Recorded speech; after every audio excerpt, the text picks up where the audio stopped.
Para, voy a cerrar ya.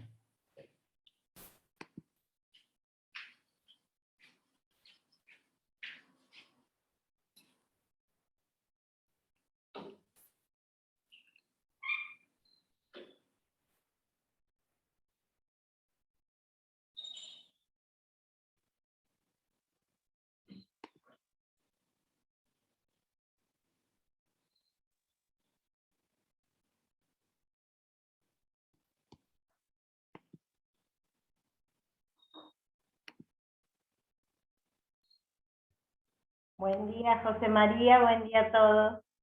Buen día, Rita, ¿cómo estás? Tanto tiempo, Rita. Bien, bien, bien. ¿Y vos?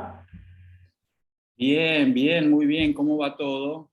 Bien, bien, gracias. Me alegro. Hola, Esteban, buen día. Hola José María, ¿cómo andás? ¿Cómo va? Bien, bien, todo bien.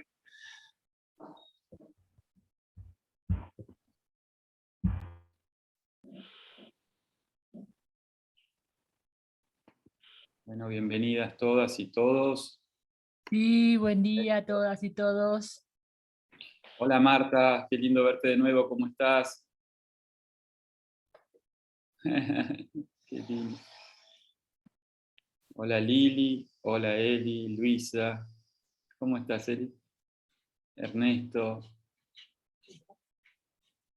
Patricia, Juana, Clem, ¿cómo estás? Hola, Hola. Luisa. Vamos a esperar unos minutitos a que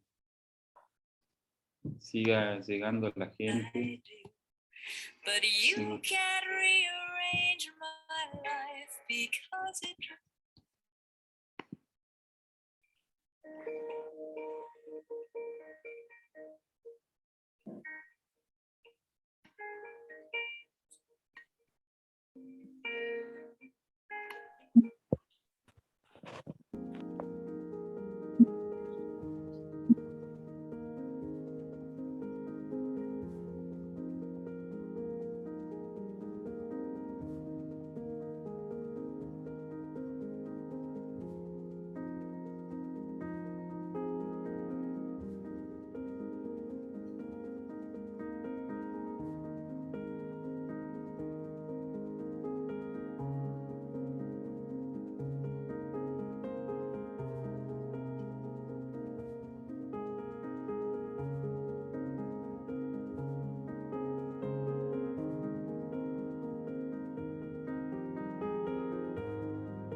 buenos días nuevamente.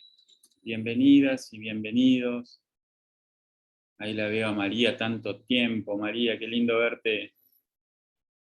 Gracias por madrugar, porque allá es tempranito, ¿no? Es muy al alba. ¿Dónde estás vos? Sí, señor, todavía no ha salido el sol. Mira, uy. Bueno, así que gracias doblemente, fue en tu caso.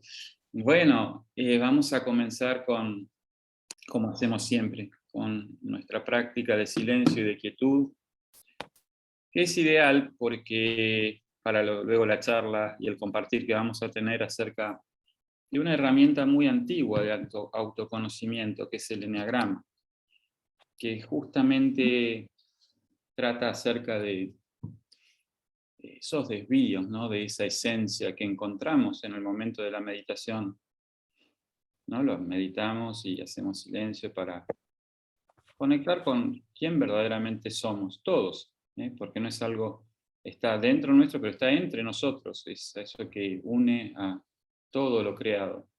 Podemos llamarlo Dios, podemos llamarlo el espíritu, podemos llamarlo la conciencia unificada, o la conciencia interconectada,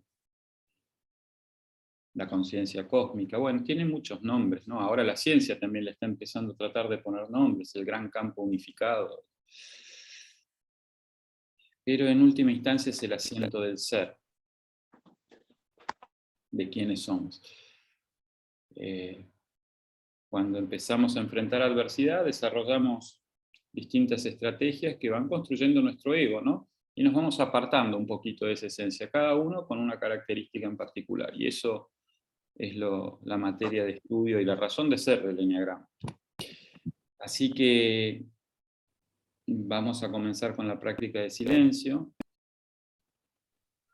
Carl Jung decía, lo que niegas te somete, lo que aceptas te transforma. También decía, quien mira hacia afuera sueña, pero quien mira hacia adentro despierta. Y vamos a comenzar yendo hacia nuestro interior. Podemos sentarnos cómodamente, con la espalda erguida, recorrer lentamente de pies a cabeza nuestro cuerpo, viendo si hay alguna tensión, algo que ahora no nos va a ayudar, tratar de, con algún movimiento, puede ser en el cuello, habitualmente es en el cuello. Tomar 3 inhalaciones y exhalaciones profundas, abdominales, porque también, ¿no? En la panza, ahí se acumula mucha tensión y ahora vamos a tratar de dejar afuera todo aquello que no tiene que ver con este momento, que también es un momento de comunión, de común unión. La meditación crea comunidad, decía John Maine.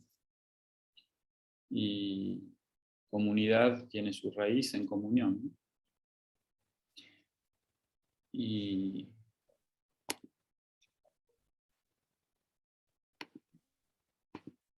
voy a compartirles la pantalla y vamos a decir la oración del Padre John. Padre Celestial, abre nuestros corazones a la presencia silenciosa del Espíritu de tu Hijo. Condúcenos a ese silencio misterioso, donde tu amor se revela a todo aquel que llama Maranatha, ven Señor Jesús.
Vamos lentamente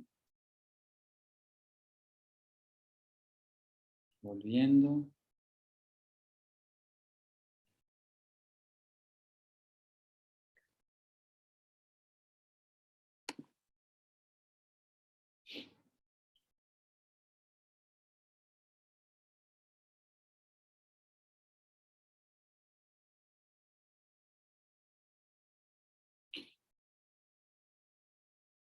Decía Jesús, porque con el juicio que con que juzguéis, seréis juzgados, y con la medida con que miráis, se os medirá.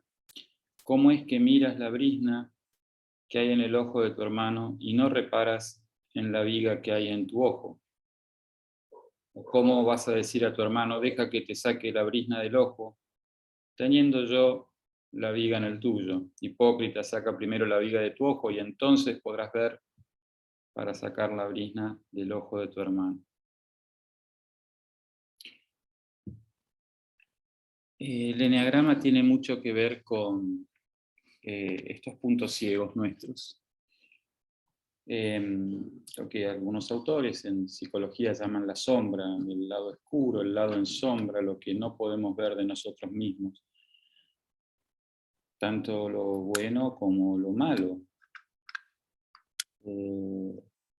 Pero como somos los seres humanos, ¿no? Acá Jesús lo grafica bastante bien, un proyector, ¿no? Que proyectamos como es en el cine, ¿vieron? Si yo fuera la lámpara que emite ese haz de luz que proyecta, probablemente yo no pueda ver lo que estoy proyectando, porque está adentro mío, pero sí lo ven los demás. Entonces puede ocurrir que voy por ahí y algún amigo me dice, che, José, qué arrogante sos a veces, ¿no? A veces sos bravo, ¿no? Te crees mil. Yo digo, yo, José, yo que medito, mirá lo que me decís, yo que soy un pan de Dios, me vas arrogante, yo el arrogante sos vos, andate a freír churros y todo. Entonces,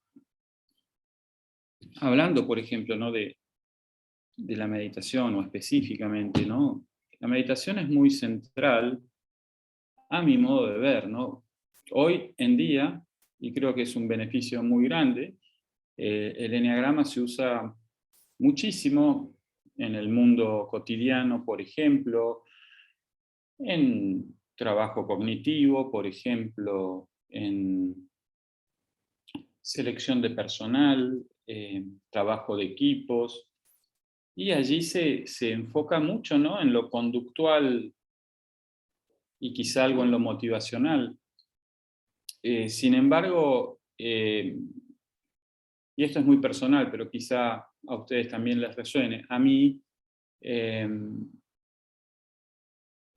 o para mí el eneagrama sin el ingrediente de ir a lo profundo, y es un poco lo que suele pasar también con distintos abordajes terapéuticos. Por ejemplo, el abordaje cognitivo se enfoca, ¿no? En terapias breves, decir, bueno, ¿qué es lo que estoy haciendo mal? Lo corrijo y ya. Pero a veces no llega a la causa raíz. Por ahí, para ir a la causa raíz, abordajes como la psicología transpersonal es bastante más efectivo, porque digo, bueno, ¿qué está detrás de todo? O sea, ¿por qué hago lo que hago? Entonces, al meditar nosotros logramos entrar en contacto con esa esencia, pero tenemos que saber que esa esencia de que después, ¿no?, me hace acordar, para aquellos que recuerdan de nuestra, o de las lecturas quizá en la juventud, infancia, del Evangelio, ¿no?, ese momento de la transfiguración, ¿no?, que es como que los apóstoles que estaban con Jesús le dicen: ay, qué lindo, ¿por qué no hacemos una carpa y nos quedamos acá para siempre y somos felices toda la vida?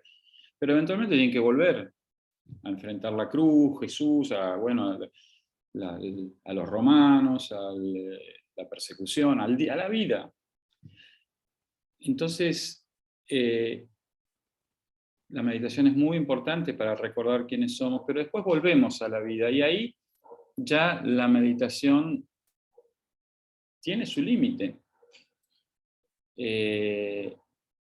porque ahí es un trabajo necesario hacer en el plano mental, en el plano psicológico y en el plano hasta del cuerpo físico a veces, ¿no?, con nuestros hábitos alimenticios, con nuestro descanso, ejercicio. Entonces, el riesgo, digo esto porque muchas veces, muchos llegamos a la meditación y dicen: ya está, yo lo único que, ya no voy a hacer más nada, ni terapia, ni nada, yo medito y ya está. Entonces voy por la vida, ¿no?, y me encuentro con alguien muy enojado y digo: pobre, qué enojado está. Yo estoy en mi mundo, yo soy inmune a todo, y sin embargo me voy cargando y enojando, ¿no?, y con rabia, pero y quizá le digo una cita bíblica o una cita espiritual, y creo que con eso, bueno, ese fenómeno está muy, muy estudiado desde los años 70, ¿no?, y comporta un riesgo importante para la salud mía y de los otros, que es el fenómeno del bypass espiritual, ¿no? Decir, bueno, salteo todas las instancias del trabajo duro, que el eneagrama propone, ese camino de trabajo interior, me lo salteo, total, yo ya está, llegué, encontré, ¿no?, el atajo y ya. Así que desde ahí quiero, y perdón por esta introducción que se hizo un poquito más larga de lo que hubiera querido, voy a compartirles algo. Nosotros estamos en este momento desarrollando un taller que se llama Reconciliándose con la propia sombra, y casualmente el viernes trabajamos alrededor del eneagrama. Y bueno, es una síntesis bastante completa.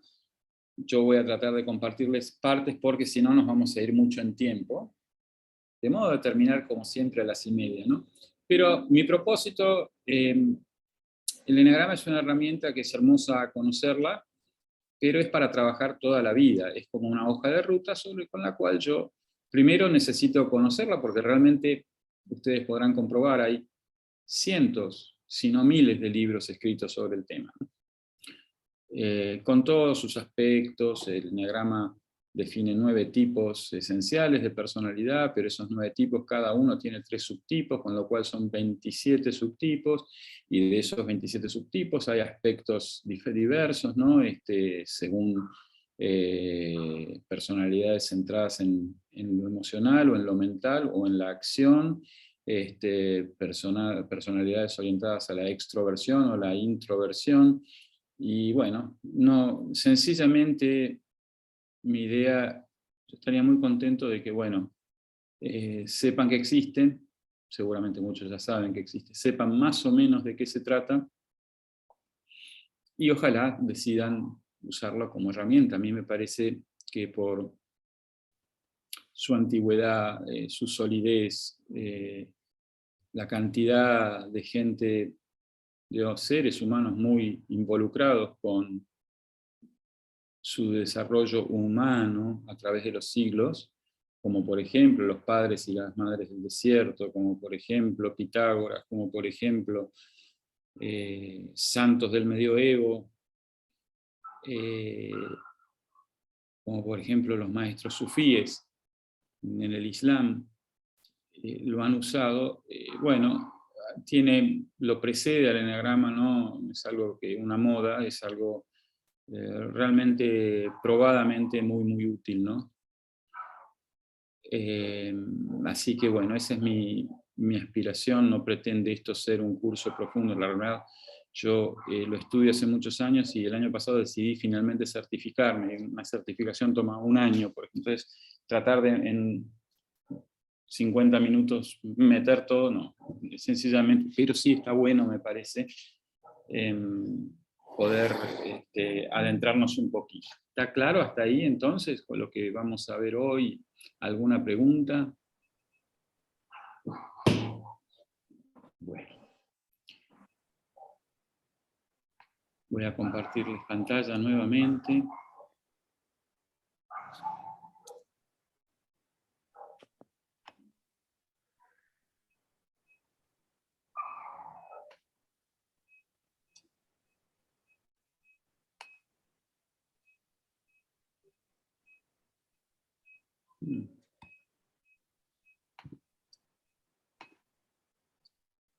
Ahí vamos. Muy bien. Vamos a ver un poquito de los orígenes e historia del eneagrama. Como siempre, ¿no? Si quieren, tienen algún comentario o pregunta, pueden abrir micrófono, dejarlo en el chat. Yo sugeriría en lo posible, sin que esto signifique que si hay algo que quieren preguntar no lo hagan, pero a fines de poder cubrir lo más posible, si dejamos las preguntas para el final, yo voy a asegurarme de terminar y 20 a más tardar, o y cuarto en lo posible, así podemos tener un espacio de compartir. ¿Les parece? Genial. Entonces, volvemos. Los orígenes e historia del eneagrama, ¿no? Bueno, la primera investigación académica, como les decía, es una herramienta muy antigua, pero fue publicada por Fátima Fernández Crisler, una socióloga mexicana, quien encontró en el eneagrama una herramienta maravillosa de autoconocimiento y comunicación.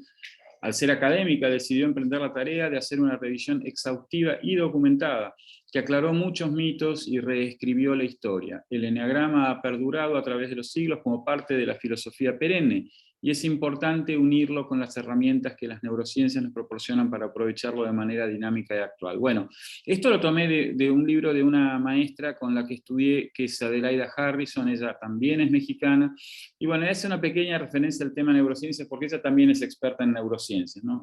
Desde luego creo que es así, pero bueno, es un comentario que está en el párrafo y no lo quise excluir, pero en rigor lo interesante era hacer la introducción al trabajo de Fátima Fernández Crisler, cuyo libro se llama ¿De dónde? Y con un poquito de humor pone demonios salió el eneagrama. Digo un poquito de humor porque, bueno, los primeros cristianos trabajaron sobre los tipos de personalidad y las pasiones, ¿no? Estas pasiones, que en los padres y madres del desierto eran 8 pasiones, entre las que estaba la ira, la gula, la lujuria, fueron las que después dieron, ¿no? En algún concilio se acordó definirlas o setearlas en 7, ¿no? Y son los que hoy conocemos como 7 pecados capitales. Los padres y madres del desierto hablaban de la lucha, ¿no? Con estos demonios, ¿no? Demonios interiores, ¿no? Por eso ella pone ¿de dónde demonios salió el eneagrama? Pues sale, sí, de este tema de la lucha o el trabajo con las pasiones. Y en el libro ella hace un recorrido histórico que yo acá trato de sintetizar en lo más relevante. Las primeras imágenes y alusiones a estas pasiones, a los tipos de personalidad y quizá alguna representación gráfica aparecen en Caldea 2000 años antes de Cristo. En los viajes de Ulises, Homero hace referencia, ¿no? En la Odisea a estos demonios. En el 550, alrededor de esa época, en esos 550 es Pitágoras, pero bueno, siglo VI, siglo V, 4 antes de Cristo, en Egipto. Recuerden que estaba Alejandría y su gran biblioteca, muchos, tanto cristianos como griegos, iban a Egipto, y entre ellos Pitágoras, Platón, desarrollaron este tema de las personalidades En el siglo IV después de Cristo, Evagrio Póntico, que fue parte de Padres y Madres del Desierto, también trabajó en las 8 pasiones, ¿no? Y se enfocaban en, fíjense que la elección consciente de dejar las grandes ciudades en Europa e irse al desierto, que fueron cientos de miles de personas en ese periodo histórico, que veían en Roma y el imperio probablemente no un lugar demasiado acorde con las enseñanzas de Jesús, y querían realmente retirarse para poder trabajar en su interior. Si la estudiamos no desde una mirada litúrgica puramente, o del catecismo a los evangelios, sino con una mirada profunda, hace permanentemente referencia, ¿no? Por ejemplo, en esta frase de ver la brizna en el ojo ajeno y no la viga en el propio, al trabajo interior, Jesús, ¿no? Y ellos quisieron honrar esta y seguir muy fielmente las enseñanzas de Jesús, y buscaron vida en comunidad, aisladas o sea, en medio de la naturaleza, que es un detalle importante, pues en la naturaleza nos alejamos de todas las construcciones del ego también, ¿no? En la naturaleza no hay ganadores y perdedores, no hay sumas y restas, no hay no hay contra quién competir, estamos en la verdadera, o mucho más cerca de la presencia de Dios más allá del ego. Entonces, allí en comunidad o en vida ermitaña o semi-ermitaña, ellos trabajaban su interior. Se extiende a través de las distintas tradiciones espirituales y culturales en la Edad Media. El sufismo en Islam, el cristianismo, de hecho, son los jesuitas quienes más trabajan con el eneagrama. La Kabbalah en el judaísmo, en Francia y España particularmente. Y en los siglos, no es siglo IX, perdón, siglo XIX y siglo XX, quien quizá lo saca y lo difunde muchísimo, y se forman muchos grupos de trabajo, ¿no? Se forma la Escuela del Cuarto Camino, es un místico de origen cristiano también, que es George Ivanovich Gurdjieff.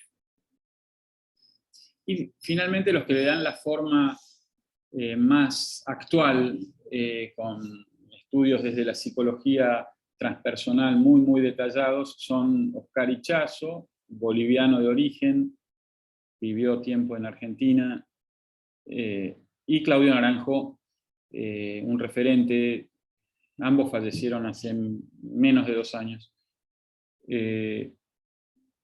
un referente en la psicología transpersonal, formado en Harvard, de los padres fundadores de ese instituto, en los pagos de María Lanza, ahí por California, que es Esalen.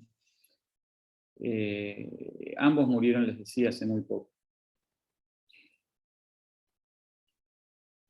Esta imagen, que está en la portada del libro de Fátima Fernández Chrysler, corresponde a un filósofo y místico cristiano español del medioevo, que es Ramón Lull, que es la primera imagen que se conoce del eneagrama y de los 9 tipos de personalidad, ¿no? ¿Vamos bien hasta ahí? Entonces, como les decía, el eneagrama, parte de su fundamento está en la existencia de las pasiones, que son las que nos fueron llevando a perder ese estado de gracia, de paraíso, ¿no? Y a tener un anhelo constante de recuperarlo y de volver a casa, ¿no? En el misticismo cristiano se usa muchísimo la imagen de volver a casa.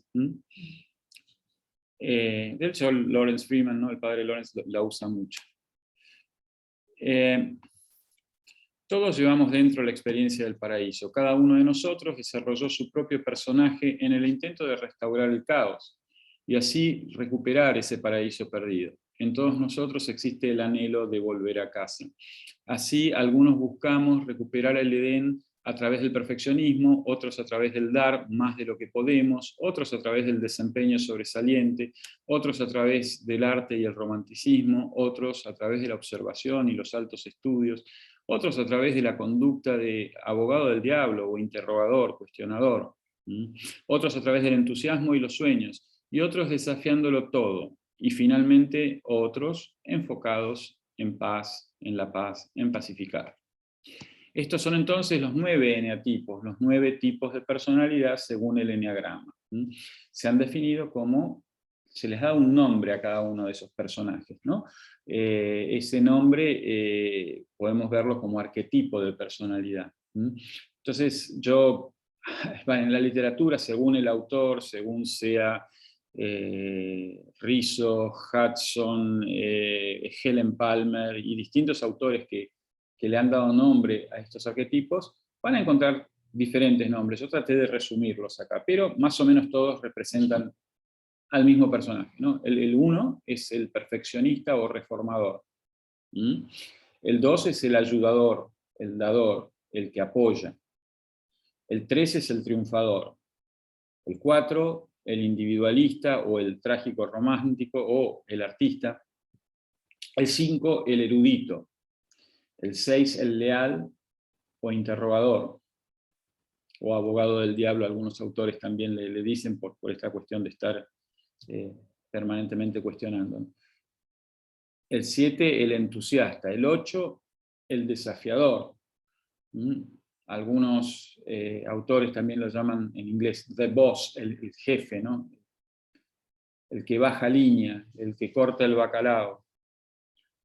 El 9, el pacifista o mediador. Todos tenemos un eneatipo dominante, pero todas las energías de cada eneatipo están presentes en mayor o menor medida en cada uno de nosotros. ¿Sí? ¿Ok?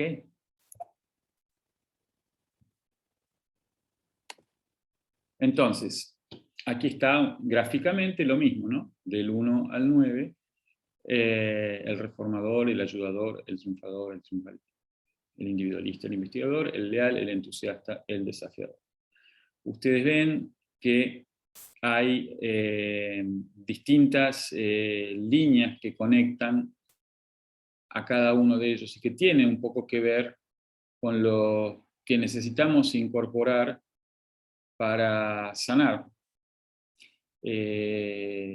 Ir hacia un poco esos otros eneatipos que están unidos por líneas. Pero vamos a ver también algunas otras características ahora. Aprovecho para mencionar, porque no lo desarrollo demasiado en esta síntesis, existe lo que se llaman alas de cada eneatipo, ¿no? Entonces, si por ejemplo yo soy el 2, que es el ayudador, puedo tener una cierta, y por eso, si bien existen tests en línea muy bien desarrollados, que uno contesta un cuestionario y te devuelve cuál es el eneatipo predominante de tu personalidad, son proxies, son aproximaciones, no es bueno tomarlo como, listo, yo soy el ayudador y ya está, y entonces mi camino, mi trabajo en esta vida para, digamos, desarrollarme tiene que ver con plin, plin, plin. Porque sí, el eneagrama da una serie de pautas bastante interesantes para cada eneatipo. El punto es que la mejor manera de conocer cada eneatipo es el autoexamen, cada uno ver si se refleja en lo que los autores fueron describiendo y compilando como las características de cada eneatipo. También hay algo interesante porque es como un camino biunívoco en el sentido que cada eneatipo tiene asociada una herida de la infancia, situaciones traumáticas de la infancia. Entonces, están descriptas para cada eneatipo cuáles son las más probables circunstancias de la infancia. Entonces, si yo recuerdo de mi infancia, que a veces es muy doloroso hacer eso, escenas, cómo fue mi hogar de origen, etc., puedo decir y puedo validar cuál es mi eneatipo. El eneatipo no cambia a lo largo de la vida. El que nace uno va a ser uno en distintos niveles de desarrollo por el resto de su vida. Va a haber incorporado, integrado muchas cosas, pero es predominantemente, o sea, sigue siendo ese eneatipo. Entonces no existe esto de, ay, yo soy uno y me voy a trabajar para saltar al 4. No. Se trata de integrar y de volver al centro, ¿no? Si fuera arquería sería el blanco, ¿no? Aristóteles usaba una palabra, amartia, y esta palabra en griego es desvío. Esa era la palabra que Aristóteles usaba para pecado. Y es el desvío, es la distancia, ¿no? O sea, acá es algo muy interesante porque esta de hecho es la noción contemplativa de pecado. La noción contemplativa de pecado no es, bueno, hay una lista de reglas y si yo violo alguna de estas reglas estoy en pecado. La noción contemplativa de pecado es, hay un centro, hay un lugar de gracia, y si yo me aparto de ese lugar de gracia, estoy en pecado. Y no hace falta ningún castigo aparte, porque ya el propio pecado trae su castigo. Es decir, supongamos que yo me aparto, ¿no? Y creo encontrarme a mí mismo en alguna adicción, supongamos el alcohol. Bueno, un alcohólico sabe muy bien cuál es el castigo por esa decisión, por ese hábito, por ese apartarme, ¿no? De tratar de encontrar fuera de mí la solución. Entonces, eso para mí ha tenido, ¿no es cierto?, a lo largo de mi vida un trabajo, un efecto muy redentor, diría yo, en el sentido de, bueno, no, es decir, está bien que todos seamos pecadores porque no hay manera de estar en gracia permanentemente, ¿no? En la armonía, paz y luz permanente, y tampoco significa que tengo, porque a mí no me gusta tanto ni ser juzgado, ni andar llevando una lista, ¿no? Y haciendo clic, cumplir, sino me gusta más poder ser. Entonces, no sé si a ustedes les pasa un poco lo mismo, pero está bueno saber esta noción de pecado, que es absolutamente coincidente con la que trabajaban los primeros cristianos, ¿no?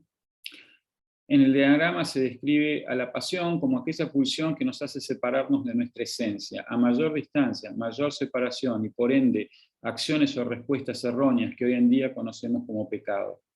Encontramos aquí una riqueza muy grande, pues se puede cambiar de actitud y dejar de pecar. Es decir,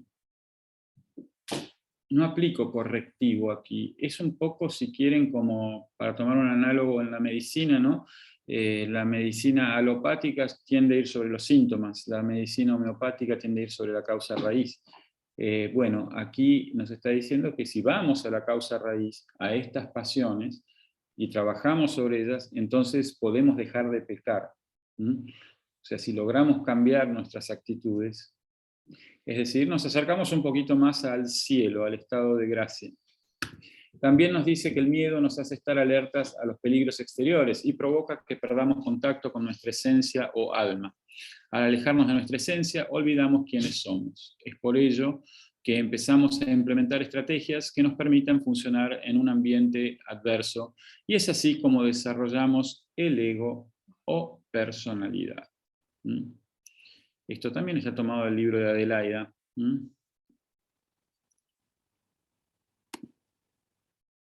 Por eso, pensadores, filósofos, líderes políticos y espirituales, en este caso de Gandhi, ¿no?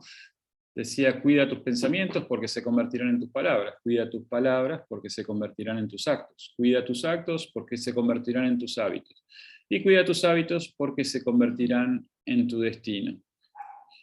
Entonces, él comienza con los pensamientos, y los pensamientos son expresiones de la personalidad, del ego, ¿no? Entonces, si yo trabajo sobre mi personalidad, voy a estar trabajando sobre mis pensamientos. Por eso la meditación también es tan útil, para aquietar la mente, para poder observar, tomar un punto privilegiado de observación desde un lugar más céntrico, más desapegado.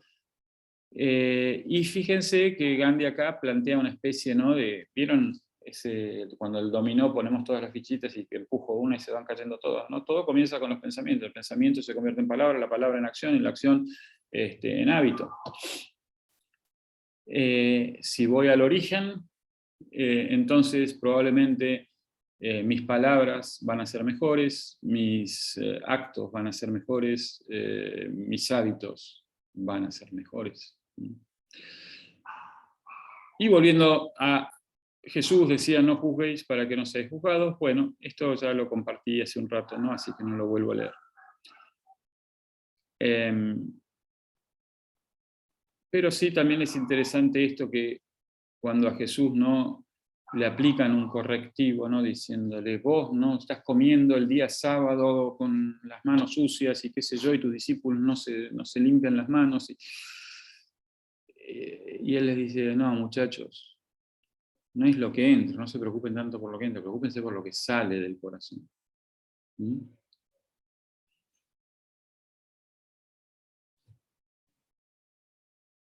Oír y entender, no lo que entra en la boca contamina al hombre, más lo que sale de la boca, esto contamina al hombre. Quizá les ha pasado, ¿no?, de estar entrar en esos periodos que estamos crónicamente enojados y quejosos y nos sentimos envenenados, ¿no?, en algún momento. O una persona que está constantemente en ese estado envenena a todos los demás, ¿no? Es decir, ese efecto manzana podrida, si quieren, ¿no?, en el cajón, cuando aparece alguien que puede contaminar todo el estado de ánimo de un equipo o de una familia. Entonces, estas palabras de Jesús empiezan a cobrar un poco de sentido práctico. Entonces, esto también es un resumen hecho por Ichazo, un resumen hecho por Adelaida a partir de los eneagramas propuestos por Oscar Ichazo, la tabla de los eneagramas propuesta por Oscar Ichazo, o de los eneatipos. Toda personalidad tiene una idea sagrada, si quieren una intención positiva. Es decir, piensen que todos nosotros buscamos recuperar esa idea de paraíso, esa idea de origen, esa idea de Edén. Entonces el uno, recuerden, el uno es el perfeccionista, ¿no?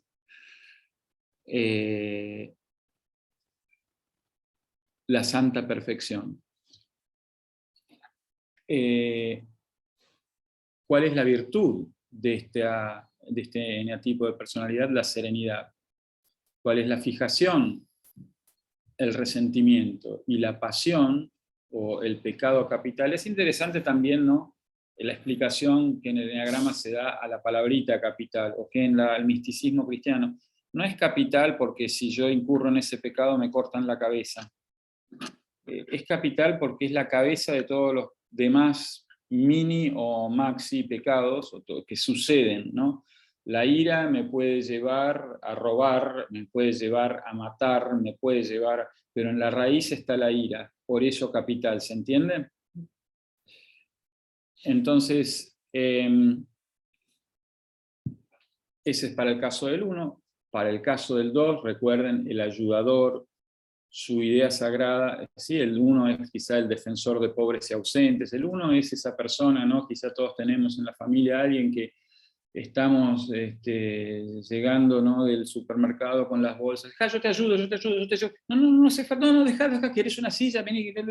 No, esa persona que está muy pendiente del otro.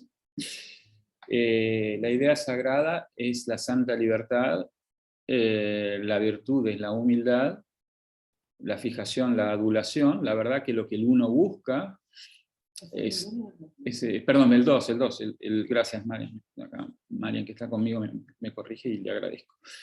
Adulación, el 2 busca adulación, busca: qué bueno que sos el mejor, sos un santo. Y detrás de eso, la pasión o el pecado capital es la soberbia. El 3, la idea sagrada es la santa esperanza, la virtud, o a lo que tiende, o a lo que necesita trabajar por ser el 3, lo mismo vale para todos los demás, es la autenticidad, pues su fijación es la vanidad, ¿no? Es ser visto. que ser visto por lo que hago. El 3, recuerden, es el triunfador, tiene que tener muchos premios y logros para ser visto, si no, no es nadie. Y la pasión, o pecado capital, es el autoengaño, es creerse lo que no es. ¿No es cierto? Un 3 típicamente va a mostrar mucho más de lo que realmente es, o va a querer ser quien no es, ¿sí? O mostrarse como quien no es. Vamos a tratar luego de ver algunas personalidades famosas según el tipo. El 4, la idea sagrada es el santo origen, la virtud, la ecuanimidad, la fijación, la melancolía, y la pasión, la envidia.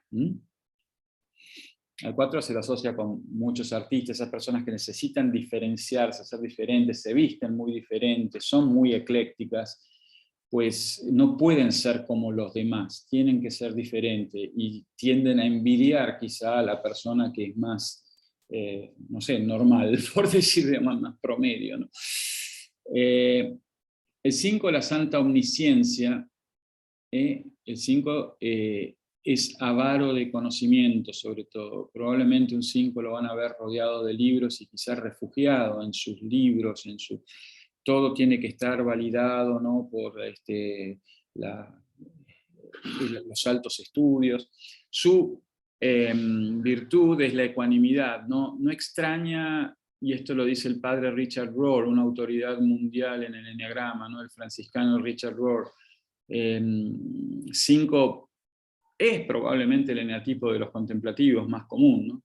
Pues la virtud es el desapego, la fijación es la desconexión, quizá, es decir, van hacia el desapego, pero en sus primeros niveles de desarrollo más bien se desconectan, y la pasión es la avaricia, ¿no? Suele haber, hay un correlato entre la avaricia de conocimiento, ¿no? Siempre hay un curso más por hacer, un libro más que escribir, una tesis más que desarrollar, y a la vez hay una cierto, ¿no? De protegerme, refugiarme, y muchas veces se refleja también en la relación con el dinero.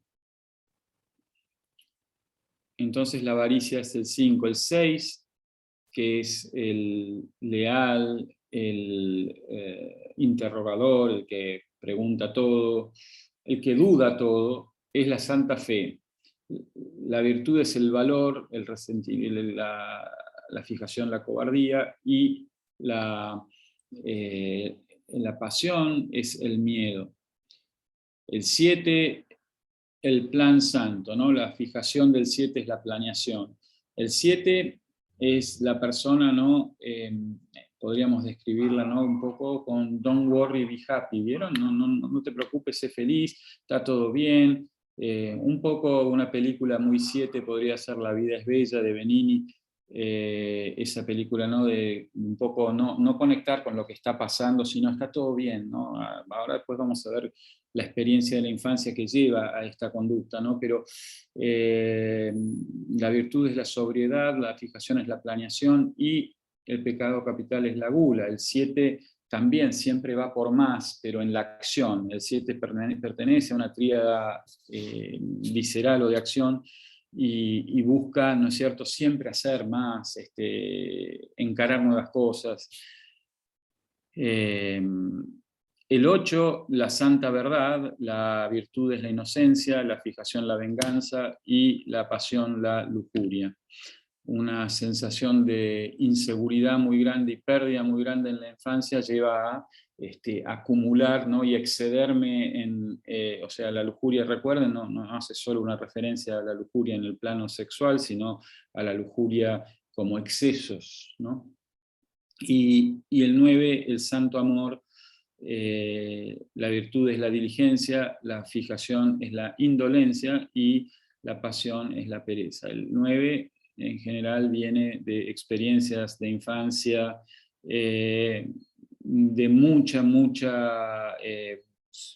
conflicto, y entonces no se le prestaba atención, y su reacción de sufrimiento está el conflicto, es evadir los problemas y dice, uy, no, yo mejor no me meto. Muchachos, paz y amor, todo tranqui. Ahora, cuando se enoja, estalla como un volcán, ¿no?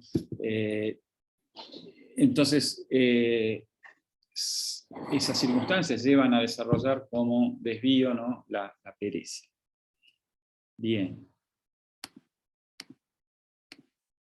Entonces, algunos como, yo traté de resumir de un autor americano, ¿cuáles serían los típicos tips de vuelta? Lo que ocurre es que yo te puedo decir, mira, tenés que hacer esto, pero ¿cómo lo hago? ¿Qué tengo que trabajar? ¿Qué ejercicios? Bueno, por eso el eneagrama es mucho más amplio. Pero como para tener una pequeña degustación, digamos, el eneatipo 1 debe procurar soltar, ser menos juzgador, aprender a ver la perfección en el momento, en lo imperfecto, a despeinarse un poco, a no ser tan de mármol. El 2, a soltar la adicción a vivir a través de seres queridos. El 2 es muy común que diga, la causa de mi vida es ayudarte y que vos, ¿no es cierto?, rescatar a la princesa en el castillo. Y entonces dejo todo y enfrento todo tipo de dragones, y el día que la princesa no está, el 2, ¡boom!, no es nadie, entra en una profunda depresión.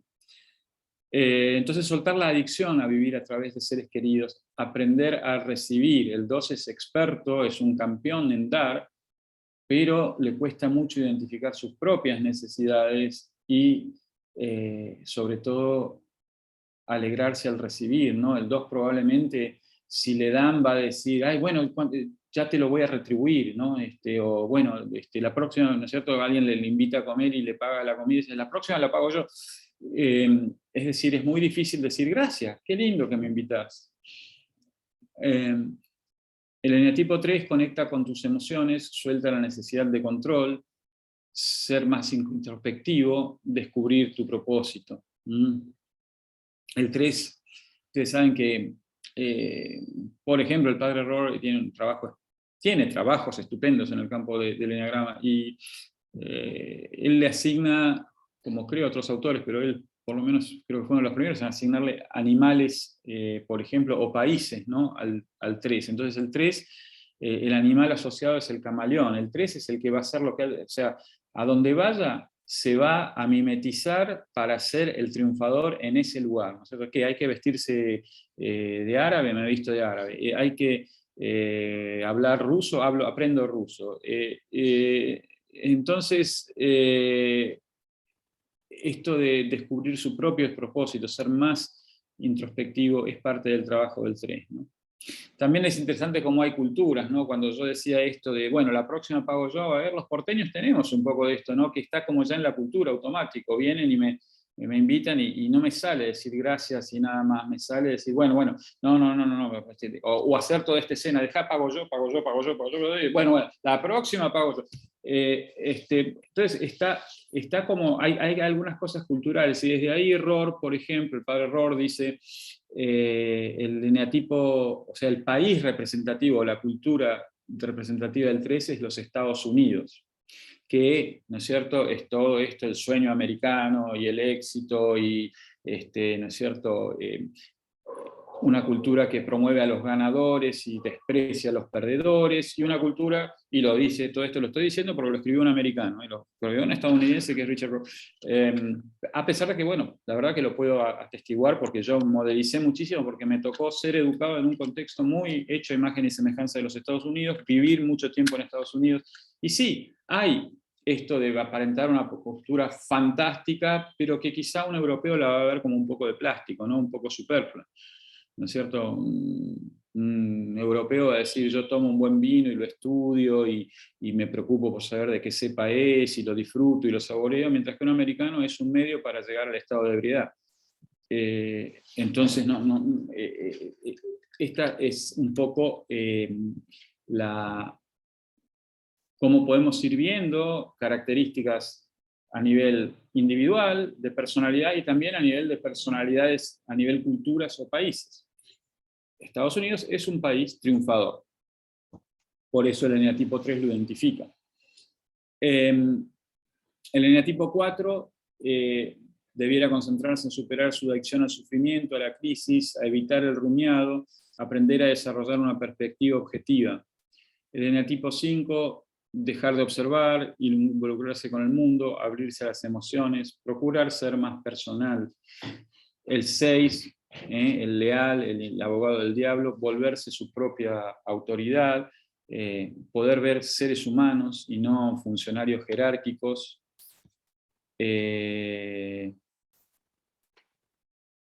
El 8, estaba justo leyendo un mensajito, el 8, practicar ser vulnerable, perdón, el 7, comprometerse con un proyecto y mantenerse comprometido, desacelerar, mantenerse en el momento presente. El 8, practicar ser vulnerable a sí mismo y a otros, la terapia puede ser valiosa, aprender a gestionar y controlar la ira, a no ser destructivo con ella. Y el 9, reconocer y lidiar con la ira, utilizarla como un recurso para el cambio, aprender a fijar límites, a decir no. Esto es brevísimo, les digo, por cada eneatipo existen libros enteros escritos de muchos autores, y todos realmente en general, bueno, muy buenos. Hay escritos por Naranjo, hay escritos por Helen Palmer, hay escritos por un montón de otros autores más nuevos. Yo traté de como tirar gotitas como para tener una idea por dónde suena la música del eneagrama, ¿sí? Entonces, aquí no me voy a detener mucho, quiero que se queden con como la idea de que existe, ¿no?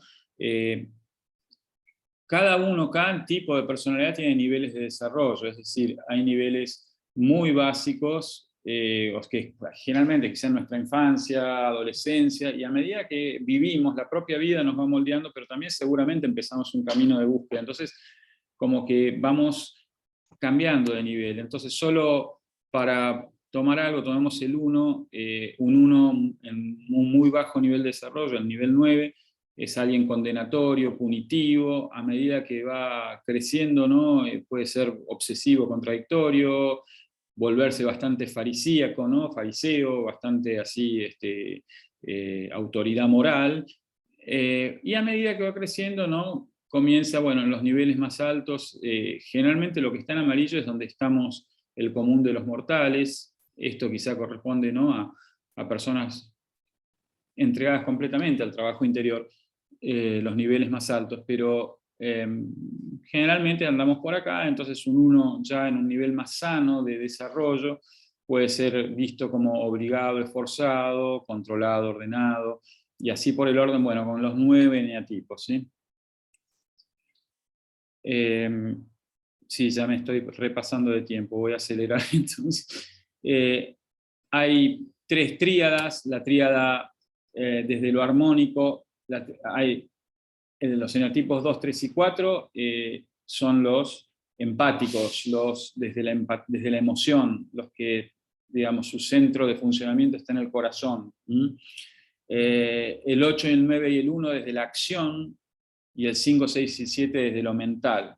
Esto tiene un correlato con trabajos de psicólogos por vías completamente independientes, ¿no? De corrientes psicológicas, total. Por ejemplo, las tríadas ornevianas, que son estas, que tienen que ver bastante con la introversión y la extroversión, ¿no? Hay eneatipos más extrovertidos, como el 3, 7 y 8, y eneatipos más introvertidos, como el 1, 2, 6, 5 y 4. Bueno, eso es en esencia mucho del trabajo de Carl Jung también, ¿no? Y finalmente existen 27 subtipos, ¿no? Que son, cada eneatipo tiene un subtipo que puede ser el de instinto sexual, que tiene capacidad sintónica con el otro, pareja, amigo, familiar, el instinto de conservación, que tiende a la supervivencia, al abrigo, a la seguridad económica, a la comida, yo conmigo y esas cosas, mis necesidades básicas tienen que estar cubiertas. Y el instinto social, yo con los otros, lo gregario, la realización con el grupo o en la sociedad. Entonces, como hay 9 eneatipos, aparecen 27 subtipos, ¿sí? Entonces, solo por tomar algo, el 1, conservación, su desvío, digamos, o su exceso va a ser la preocupación, el 1 sexual van a ser los celos, y el 1 social va a probablemente lidiar con la inadaptabilidad y la rigidez, ¿sí? Bueno, finalmente, para cerrar con algunas frases justamente de este franciscano, no tiene tanto, lamentablemente, traducido Richard Rohr. Creo que hay bastante, pero de lo mejor que él tiene, que vive, es súper activo, ¿no? Tiene un lugar, página web, etcétera, que se llama el Centro para la Contemplación en Acción, haciendo referencia, ¿no?, a eneagrama, espiritualidad y religión, ¿no? Dice, mucho de lo que se llama cristianismo tiene que ver con disfrazar el ego detrás de la pantalla de la religión y la cultura, que con cualquier movimiento real hacia un Dios más allá del yo pequeño y un nuevo yo en Dios. Interesante, dice, parece que los seres humanos no pueden ver lo que no están preparados para ver. No podemos escuchar lo que no estamos preparados para escuchar. Lo obvio parece tener poca correlación con nuestra aceptación de lo obvio. Todos tenemos una capacidad asombrosa para no ver el punto. Esto es missing the point, la traducción es perder el punto, pero no es muy feliz esa traducción. Entonces habla de estos puntos ciegos que tenemos los seres humanos, ¿no? Y cómo, bueno, el eneagrama, ¿no?, nos ayuda a poder traerlos a la luz. Es interesante cuando tratamos de identificar nuestro eneatipo que debiéramos enfocarnos, ¿no?, como vamos desarrollando, ¿no?, si quieren, cambiando de nivel. Para hacerlo más fácil deberíamos pensar cómo éramos entre los 18 y los 35 años, ¿no? Y dice Rohr, en algún momento de los 30, o como muy tarde a los 40, este juego se vuelve cada vez más aburrido. Hasta ahora todo ha funcionado muy bien, podemos dar a la gente la impresión de que somos geniales o ingeniosos, o el estudiante serio y reflexivo. Hasta ahora nos hemos fijado en esta imagen de nosotros mismos y hemos llevado a otros a fijarse en ella. Fue una ayuda para demarcar nuestro propio ego del medio ambiente, pero cuanto más se endurecen esos límites del ego, y cuanto más se identifica a alguien con este tipo de autoimagen y trata de mantenerlo a cualquier precio, más claramente vemos también la otra cara de la moneda. Si alguien se ha mantenido ocupado hasta los 40 años cultivando esta imagen, será muy difícil cambiar. Aclaro que no es imposible, para nada, pero es muy difícil. Al mismo tiempo, se vuelve cada vez más claro que todo el asunto ya no cuadra. Lo que fue placer se convierte en una carga. ¿Vieron que llega un momento que lo que me hizo triunfador o sentir bien se convierte en una carga, ¿no? A cierta edad, ¿no? Eso es a lo que se refiere Rohr. Por eso este momento de la mitad de la vida alberga la gran oportunidad, por difícil que sea, de reflexionar críticamente sobre lo logrado anteriormente, de cambiar, de ser más maduro, más sabio e integrado. Ahora las siguientes palabras de Jesús adquieren un sabor de aquí y de ahora. Pero cuando seas viejo, extenderás tus manos y otro te ceñirá y te llevará a donde no quieres ir. Maravilloso, ¿no? Esto es Juan 21, 18. Entonces, estar informado es diferente a estar formado. Y lo primero es un sustituto común de lo segundo. Yo hoy solo procuré, así de chiquitito, informar. Formarse en eneagrama, sobre todo, no tanto para enseñar, me refiero para trabajo personal, no es un ejercicio intelectual, no es un ejercicio de lectura, no alcanza a escuchar 1 o 1000 conferencias. Hay que trabajarlo todos los días, cada día de nuestras vidas. ¿Ok? Y mientras todos nos aferramos, para cerrar, ¿no?, a mí me gusta cerrar, o elegí esta frase, porque realmente estamos diciendo cuál es la solución de este mundo lleno de guerras, divisiones entre géneros, religiones, edades, generaciones, países, grietas, ¿no?, en la política. ¿Cómo es posible encontrar un camino? Bueno, Rohr dice, mientras todos nos aferramos a nuestros prejuicios y nos identifiquemos con nuestros puntos de vista y sentimientos preconcebidos, la comunidad humana genuina es imposible. Tienes que llegar a un punto en el que puedas liberarte de tus sentimientos. De lo contrario, al final no tendrás ningún sentimiento. Los sentimientos te tendrán a ti. Muy bien, perdón, me extendí un poquito más, pero es la verdad, me resultó difícil resumir.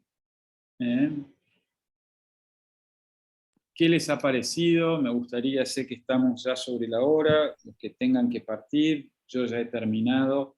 Los que quieran quedarse unos minutos más, no vamos a abusar, pero sí, si se quieren quedar unos minutitos más, con mucho gusto, podemos compartir, pueden darme una palabra, algo de lo que les pareció, si por el tema, si les resultó útil. Me pareció muy claro, José María, todo lo que explicaste y creo que nos sirve a todos. Me Sobre alegro. todo esto de cómo poder salir de un extremo para acercarse más a lo positivo. Buenísimo, gracias Rita, ¿viste? Y ahí es donde conecta con la meditación, que es esto de estar en el medio, ir al centro, ¿no? Viste que Rory, siempre en el enneagrama se habla de integrar, de mejorar, integrando, y de eso se trata, integrar es ir más. Cuando vos estaba este cuadro con la pasión, con la virtud es lo que destaca a este número del enneagrama o es lo que tiene que trabajar?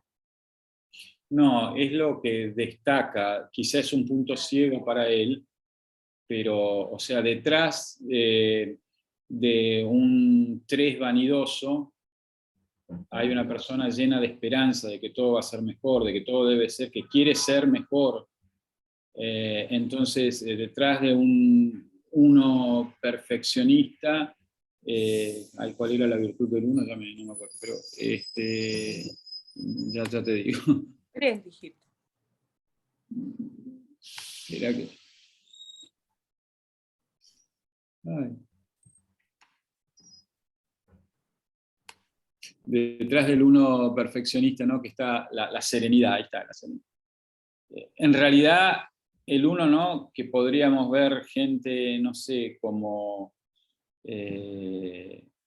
bueno, Richard Rohr es un 1, casualmente, pero no muy perfeccionista. Lo que hay es las ganas de que todo esté en orden y todo tranquilo, hay una serenidad atrás, ¿no? Entonces, la idea es conectar con tratar de dejar de controlar el afuera, porque ya hay una perfección innata en las cosas. Y así, Entiendo, muchas gracias. de nada. José María. Sí, adelante Marta, querida. Hola. Oye, Hola. muy, muy interesante. Y sí, la pregunta, o sea, lo más difícil, digamos, para mí entender son esos títulos de arriba que es como que tienen que armonizar en realidad el todo, ¿no?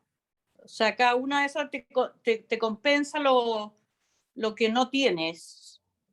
Así es. Ponte tú, bueno, yo parece que soy el 8. Entonces está lo bueno y lo malo. Entonces, obviamente que por ahí va a aparecer la sombra, ¿no es cierto? O sea, yo voy a ver porque de mis cosas buenas, digamos, el otro lado es lo malo. Si sí. Es muy bueno, es muy malo, ¿no? Claro. Es una cosa así. Yo creo que las cosas, entre comillas, malas, yo creo que no hay ni bueno ni malo, está lo que es y se trata de integrarlo, ¿no? Pero esas cosas que eventualmente, generalmente hacen primero sufrir a otros y después a nosotros mismos, por ahí no las vemos, pero todas tienen una intención positiva muy grande. Vos como 8 quizás reconozcas, ¿no? Esto de a veces encontrarte decidiendo por otros, a veces encontrando decir las cosas son así. Claro. Lo que ocurre es que no registramos a veces el impacto que ese tiene sobre los demás. Entonces, como tiene un impacto, por ejemplo, a mí no me gusta que decidan por mí, a mí no me gusta que me absorban, que me así fagociten para tenerme, ¿no? todo ordenado. Entonces, me puede traer problemas vinculares. Claro. Traer problemas vinculares me hace sufrir, pues los seres humanos somos esencialmente vinculares. ¿no? Entonces no va a haber problemas en la pareja, en la amistad, en muchos lugares, ¿no? El ser así. Así que de ahí que todo tiene su luz y su sombra. La intención positiva del 8 es realmente poner orden, realmente resolver y contribuir con decisiones efectivas. Oye, una preguntita nada más. Sí. ¿Esto se forma con el crecimiento del ser humano, o sea, de acuerdo a tu vida, un poco? Si tú eres la mayor, ponle tú, te trae o sea, ¿eso es o no? ¿O es una cosa esencial? Mira, no creo que haya reglas, viste, fijas, pero decididamente sí, ¿no? Más del interior. Yo, por ejemplo, ¿no? Para tomar, ya que estamos charlando ahora en el tipo 8, de libro, digamos, o típicamente, un 8 son niños que crecieron en un medio ambiente muy inseguro, ya sea inseguro, ya sea emocional o físicamente, y que tuvieron que madurar demasiado rápido. No se sintieron seguros para mostrar vulnerabilidad, con lo cual seguramente se deben haber sentido muy controlados. La debilidad, cada vez que exhibían debilidad, fue usada en contra de ellos, así que se enfocaron en construir su fortaleza. Perfecto. O sea que, bueno, si eso significa, puede haber sido, a veces el hermano mayor siempre justo es, ¿no es cierto?, el que carga con más peso. Pero bueno, puede ser una serie de circunstancias, ¿no? O situaciones que crean un cierto contexto de inseguridad. Gracias. Claro. Muy entretenido, muy lindo. Bueno, María.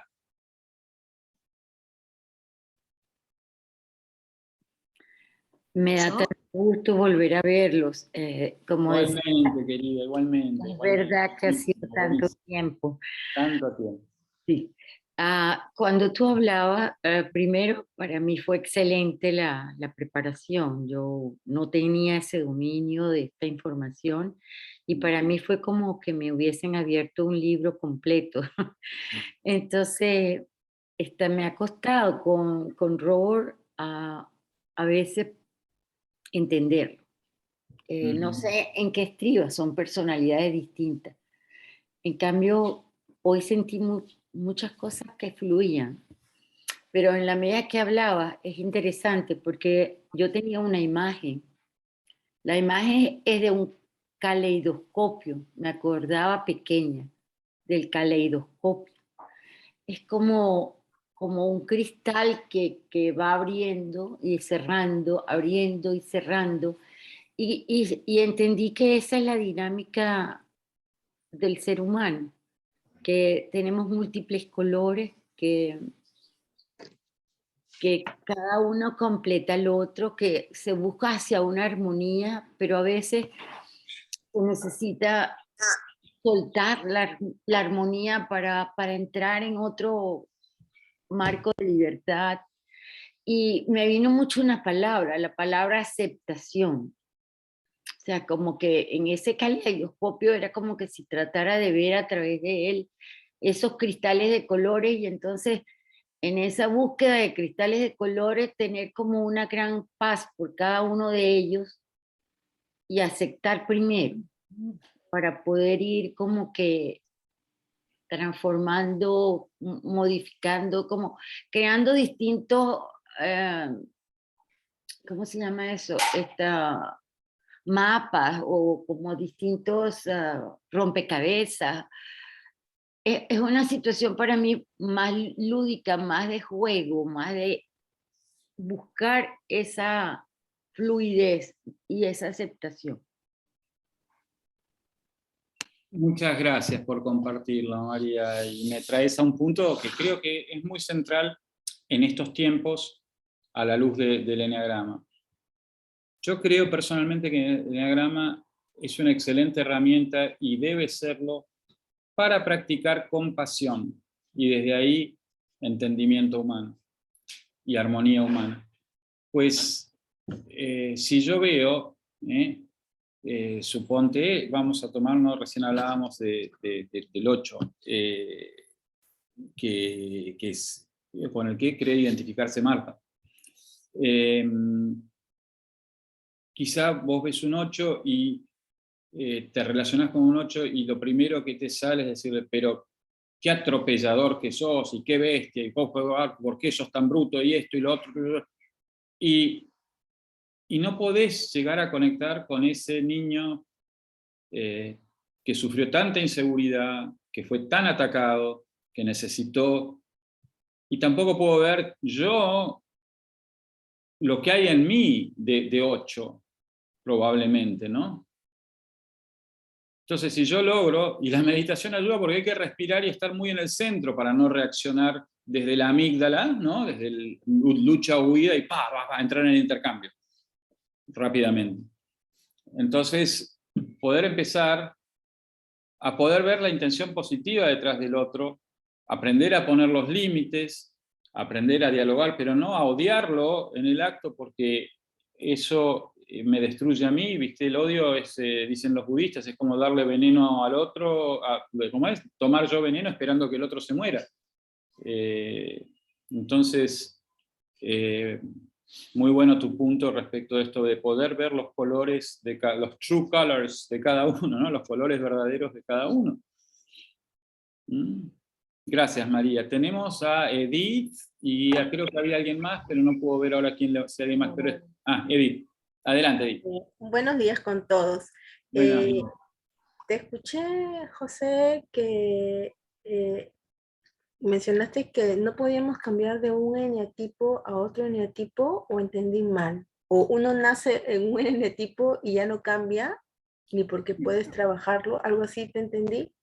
puedes trabajarlo, puedes incorporar cosas de los demás eneatipos, buscar aquellas, o sea, ir hacia tal o cual eneatipo me balancea en general. Están, y de hecho cuando estudiamos eneagrama hay ciertos, por ejemplo, las alas, ¿no? Yo puedo ser un 2 o un 3, suponte que es el mío, demasiado orientado a lo social, demasiado orientado al ayudador, al 2, o demasiado orientado al 4, al individualista, narciso allá arriba, ¿no? Y haciendo un trabajo de autoatención y autoconocimiento, ¿no? En espacios de trabajo con eneagrama, o si soy disciplinado en mi casa, meditando todos los días y observándome y viendo que registrando. Viste, una muy linda práctica es la de llevar un diario, ¿no? Los americanos lo llaman journaling, y vas diciendo, bueno, ok, hoy me sentí así y me dijeron que soy arrogante, o me dijeron que soy esto, y por qué, y qué me dice a mí, qué es lo que me haría bien. Entonces, puedo ir balanceando e incorporando quizá más de otros eneatipos. Por ejemplo, si estoy muy tirado al 2, me conviene incorporar algo del 4, retirarme un poco más, aprender a quererme un poco más a mí, ser un poquito más egoísta, en el buen sentido del amor propio y la autocompasión. Y así por el orden, hay mucho, realmente estamos con el tiempo súper ya, viste, Sí. más allá de todo, requiere, ya lo digo, para mí es un trabajo de toda la vida, no es algo que aprendí ya, listo, y me cambió la vida, y no. Exacto, es Solo muy interesante. me corre un velo, yo creo, y dice, qué bueno, entonces así está bueno empezar a mirar el mundo y a las relaciones humanas también así, y a mi propio crecimiento. Sí, gracias, José, muy interesante el tema. Gracias. Eso sí, solo no cambia, o sea, el eneatipo es como tu ADN. Viste que hoy se estudia mucho el genoma, y sí, la epigenética, es decir, yo a través de mis acciones y todo puedo modificar ciertas cosas de mi genética, pero la genética esencial es como siempre la misma, ¿no? Bueno, el eneagrama, el eneatipo también se mantiene a lo largo de la vida. Lo que pasa es que se enriquece y se desarrolla. Gracias. Al contrario, Edith. María, hola. Hola, ¿cómo están? Perdón, llegué tardísimo, pero Todo no bien. pude. Pero me viene una pregunta por todo por lo que escuché al final de tu exposición y todo lo que surge de ahí. ¿Esto se hace orientado con alguien? O sea, alguien que te está acompañando en las lecturas y Porque yo iba leyendo y yo dije, "Ah, yo soy todos los números". Es como que me parece que Sí, hay tests en línea que por ahí esa parte, lo dije medio al principio, ¿no? Que, perdón. que las podés tomar, respondes cuestionario y te devuelve tu eneatipo más probable. Yo lo que les decía es que es un muy buen comienzo, pero no se debe tomar como la verdad revelada o un diagnóstico, ya que el eneatipo se determina sobre todo con la autoobservación. Puede tomar meses, a ver, con certeza yo durante muchísimo tiempo creí que era un 2, hasta que sí, orientado justamente por Adelaida Harrison, la autora de ese libro, hicimos, hay técnicas también, ¿no? Una serie de conversar, hacer preguntas, charlar, y una persona que conoce o que lo viene trabajando hace tiempo el eneagrama, o que está experta en el eneagrama, te puede decir, sí, mira, y orientar. En cuanto al trabajo, yo creo que siempre los grupos se enriquecen, y así como uno puede recurrir a un director espiritual o terapeuta durante un tiempo, o siempre, o lo que sea, puede ayudar un tercero, sin duda sí, o un grupo de estudio. Ahora, el trabajo sí es como todo, como en terapia, el trabajo es sobre todo personal, ¿no? O sea, la rienda la tiene que tener uno, creo, para que realmente se transforme algo, ¿no? Algo cambie. Gracias, sí, porque a mí personalmente, por ejemplo, un trabajo así, yo preciso compañía. Claro. Sí. Yo creo que la mejor manera es en grupo, ¿no? Sí. Donde realmente haya humildad para escuchar y amor para dar devoluciones, ¿viste? Y humildad para recibirlas, y conocimiento, el conocimiento, digamos, técnico del eneagrama suficiente, ¿no? Tampoco creo que haga falta ser un súper experto, pero afortunadamente lo bueno es que hay tanto libro realmente publicado, tanta charla en YouTube. Van a encontrar, o sea, si les gusta, ¿viste? Son amigos de Google, van a encontrar de todo, y de todos niveles, digamos, a mí me gusta abordarlo desde la espiritualidad y de ahí para arriba, pero hay quienes entran directo en lo más superficial, que puede ser, ay, mira, si tienes, estás saliendo con fulano, y mira, y si es un 8 tal cosa, y si es un 7. Lamentablemente, con esta ciencia de los saberes del ser, pasa como con, suponte, la astrología. Hay astrólogos muy serios y profundos, y está el que se enfoca en el horóscopo del día, y directamente probablemente ni siquiera sea astrólogo el que está escribiendo cualquier, ¿no es cierto? Hoy tienes que ponerte un zapato verde porque el día dice que, no sé. Entonces van a encontrar muchísimos recursos en línea, y ojalá, bueno, yo estoy con la idea, me encantaría me escriban o me cuenten ahora, sí, en el chat, pero de organizar un espacio de trabajo personal con eneagrama, ¿no? Donde podamos trabajarnos, como vos decís, María, en comunidad, en grupo. Gracias, José María. Muchas gracias. Gracias a vos, María. A mí también me interesa. Buenísimo, lindo, porque eso, bueno, ya nos ponemos manos a la obra, nos vamos. Voy a dejarles un enlace ahora, ahí me están preguntando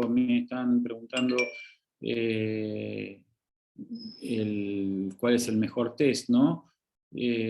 Para mí el más fidedigno es el de Rizzo Hudson, y afortunadamente está en línea y gratis. Así que se los voy a dejar. Déjenme encontrarlo. Si quieren, vayan preguntando algo más, si hay alguna pregunta más, mientras yo lo busco. Acá está.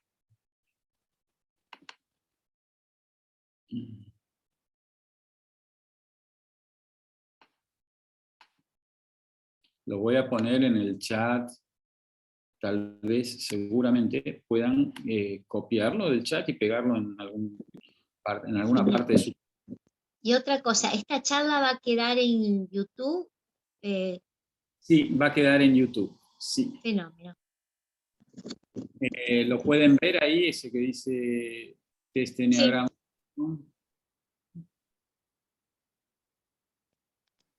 Qué bueno, Ernesto, sí. Sabés que es mucha, Ernesto nos dice que el mismo test le dio todo un empate. De ahí la importancia. Es así. A mí el 2 y el 3 me dan muy cerquita. Y tuve que recurrir y observarme mucho y ver cuál fue mi motivación en la vida. ¿Por qué hice lo que hice en mi vida?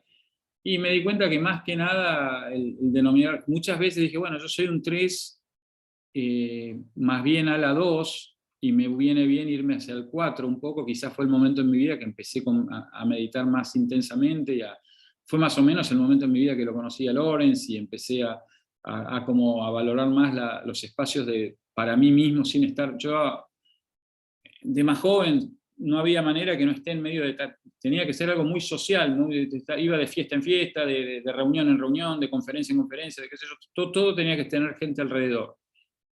No le huía el estar solo, y eso es muy del 2. Pero la verdad que lo que siempre trabajando, por ejemplo, en mi proceso personal, pues llevó tiempo, por eso les digo, los aliento a abordarlo con mucha paciencia y como un viaje de investigación, más que decir, quiero saber qué soy ya, y entonces, porque no, realmente me va a dar conocimiento, pero la transformación viene con trabajo a lo largo del tiempo. Poco o mucho, no es importante, lo importante creo es estar en el camino. Sí es importante, obvio, cuando uno está sufriendo mucho, pero ya con estar en el camino, quiero decir, es lo esencial. Veo, bueno, que Rita dice que le gustaría, Esteban también. Bueno, genial, gracias porque estamos armando la programación 2022, así que muchísimas gracias. A ver, ¿qué más hay? Bueno, Ernesto, solo para decirte que estás muy en lo cierto en esto de, sí, el test puede confundir a veces porque me da empate en casi los 9 eneatipos. Entonces, bueno, ahí es uno mismo, porque hay respuestas que no te las puede dar un externo. Un externo te puede hacer buenas preguntas que te van a ayudar a encontrar la respuesta. ¿Sí? Bien. Bueno. ¿Qué pasó? ¿Se cerró? No, perdón. Bueno, Edith también, bueno, genial. Bueno. Si no hay más preguntas, ya les digo, la charla va a quedar en YouTube. Estoy a disposición para lo que quieran consultar siempre. Muchos tienen mi WhatsApp, pero si no, por Facebook, al grupo Pali o es fácil encontrarme. Así que, y bueno, mandarles un gran abrazo, desearles un muy feliz domingo. Hermoso verlos a todos, sobre todo a los que no veía hace mucho, a María, a María Medrano también, ¿no? Me refería a María Lanz, hace mucho que no veía. A Marta estoy muy feliz porque es el segundo domingo que la veo, y Mariana también. Te mando un abrazo enorme, Marta. Y Mariana también. Patricia, gracias por estar nuevamente. Clem, gracias por estar siempre. Elizabeth, Esteban, Luisa, Gabriela, Lili, de quien Rita, Ernesto y bueno, Madu, gracias por estar. Nos vemos el próximo domingo. Beso grande. Chao. Gracias, José María. Muy, muy entretenido. Muchas gracias. Muchas gracias, José María, por todo. Gracias, José María. Muchas gracias. Gracias.